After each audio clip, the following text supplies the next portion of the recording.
My name is H.A. Goodman, and I'm an author, columnist, and journalist. And to read my writing and to see my latest CNN appearances and my MSNBC RT appearances, you can go to hagoodman.com. I'll be coming out with a new website, a new publication February 1st. And whether you're left or right, you're going to love it. The notion that Democrats or people who don't like Trump's policies must resist him as if he was just this intoxicating aura or some kind of force of nature that you must resist. That is the wrong way of looking at things if you want to truly stop Trump's policies. Trump is the lesser evil, in my opinion. I always thought he was the lesser evil to Hillary Clinton because I thought that a Trump presidency would make Democrats look in the mirror and say, my goodness, we need to stand for something. We can't just call everyone else deplorable. We have to communicate why immigration reform is important. We have to communicate exactly why a wall is not a good thing, that it would be too expensive and it wouldn't stop illegal immigrants. And we need to communicate exactly why there is an issue with undocumented immigrants. Americans hire them. There's an economic incentive for Americans to hire undocumented immigrants. And immigration reform would then go ahead and address these issues. Or whether you're talking about the Voting Rights Act, or climate change, or a whole number of things. You have to actually communicate your ideas and have a battle or compete with the other side in terms of communicating your ideas. Why are your ideas better than the Republican ideas or the Republican policies or Republican ideology? Instead, the Democratic Party has turned into a bunch of crybabies. The Russians did it. The other side, they're full of racists. It's fake news. The Electoral College must be changed.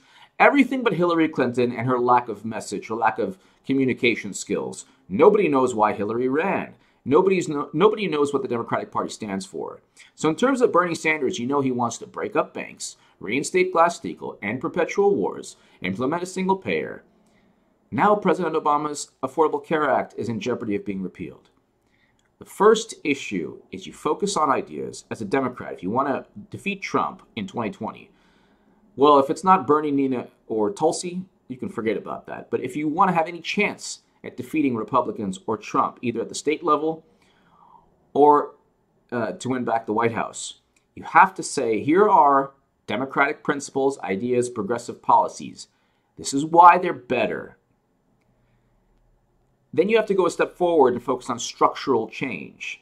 You can't just say, Dodd-Frank and, Republicans want to go ahead and deregulate, aside from financial reform, climate change. Republicans want to deregulate everything. They don't care about climate change. They want to increase our dependency on fossil fuels. This is why those kind of policies are bad.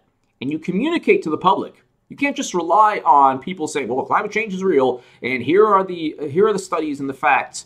You have to communicate the message.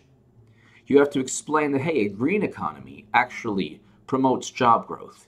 You have to say that we save money by not having to spend money on cleaning up oil spills. So in terms of, you don't resist. You don't say, Trump, oh my God, he's this, irresistible force. How are we going to resist him? You say, here are Trump's policies. Here are Democratic policies. Whether it's immigration, climate change, the economy, reining in Wall Street, ending perpetual wars, you have a stance. You stand for something. What on earth does Chuck Schumer stand for? Aside from Roe v. Wade, and aside from certain social issues, what on earth do Democrats stand for nowadays? They certainly don't stand for ending perpetual wars or banning fracking or having some kind of green economy within the near future. That's the issue. So you stand for something, you communicate. The next thing is you filibuster. 60-vote Senate. You need 60 votes in the Senate. The biggest policies for Trump need to pass a 60-vote Senate. I'll just read you here an Atlantic article. The number of actual or threatened filibusters has increased dramatically since 1970 and now dominates the business of the Senate. In 2009, there were a record 67 filibusters in the first half of the 111th Congress. double the amount that occurred in the entire 20-year period between 1950 and 1969. By the time the 111th Congress adjourned in December 2010, the number of filibusters had swelled to 137 for the entire 2-year term of 111th Congress. During the 111th Congress, over 400 bills that had been passed by the House of Representatives, many with broad bipartisan support, died in the Senate without ever having been debated or voted on because of the inability to obtain the 60 votes required.